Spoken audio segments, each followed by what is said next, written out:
മനുഷ്യന് നിയന്ത്രിക്കാൻ കഴിയാത്തതാണ് കാലങ്ങളുടെ മാറ്റം. സൂര്യനെയും ചന്ദ്രനെയും പിടിച്ചു നിർത്തുവാൻ സാധിക്കുമോ?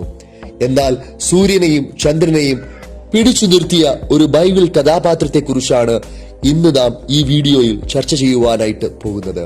അത് മറ്റാരുമല്ല, യോശുവ ആയിരുന്നു. ഇസ്രായേലും അമോര്യരും തമ്മിലുള്ള യുദ്ധം പുരോഗമിക്കുകയാണ്. ഈ സമയം യഹോവ ഇസ്രായേൽ മക്കളുടെ കയ്യിൽ അമോര്യരെ ഏൽപ്പിച്ചു കൊടുക്കുന്നു. ആ സമയത്ത് യുദ്ധവീരനായ യോശുവ യഹോവയുടെ മുൻപിൽ മുട്ടുകുത്തുകയും അവനോട് സംസാരിക്കുകയും ചെയ്യുകയാണ്. അവൻ സൂര്യനോട് ഗിബയോനിൽ നിൽക്കുവാനും ചന്ദ്രനോട് അയ്യോലോൻ താഴ്വരയിൽ നിൽക്കുവാനും കൽപ്പിക്കുകയാണ്.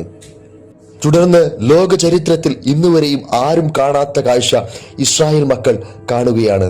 യോശുവയുടെ വാക്കുകൾ കേട്ട് സൂര്യനും ചന്ദ്രനും അനുസരിക്കുകയാണ്. അതേ, പ്രാർത്ഥനയിലൂടെ സൂര്യനെയും ചന്ദ്രനെയും ആകാശ മധ്യേ യോശുവ പിടിച്ചു നിർത്തുകയും യുദ്ധം വിജയിക്കുകയും ചെയ്തു. യഹോവയും ഒരു മനുഷ്യന്റെ വാക്കുകേട്ട് അനുസരിക്കുന്നത് ആദ്യമായിട്ടായിരുന്നു എന്ന് യോശുവയുടെ പുസ്തകം 10-ാം അധ്യായം 14-ാം വാക്യം സാക്ഷ്യപ്പെടുത്തുന്നു. അതെ, പ്രാർത്ഥനയിലൂടെ ദിവസത്തെ പിടിച്ചു നിർത്തിയ യോശുവ നമ്മുടെ ജീവിതങ്ങളിലും പ്രാർത്ഥനയിലൂടെ വൻ കാര്യങ്ങളെ ചെയ്യുവാൻ സാധിക്കുമെന്ന് പഠിപ്പിക്കുന്നു. പ്രാർത്ഥിക്കുക, അത്ഭുതങ്ങൾ ചെയ്യുക, മുന്നിലോട്ട് പോവുക.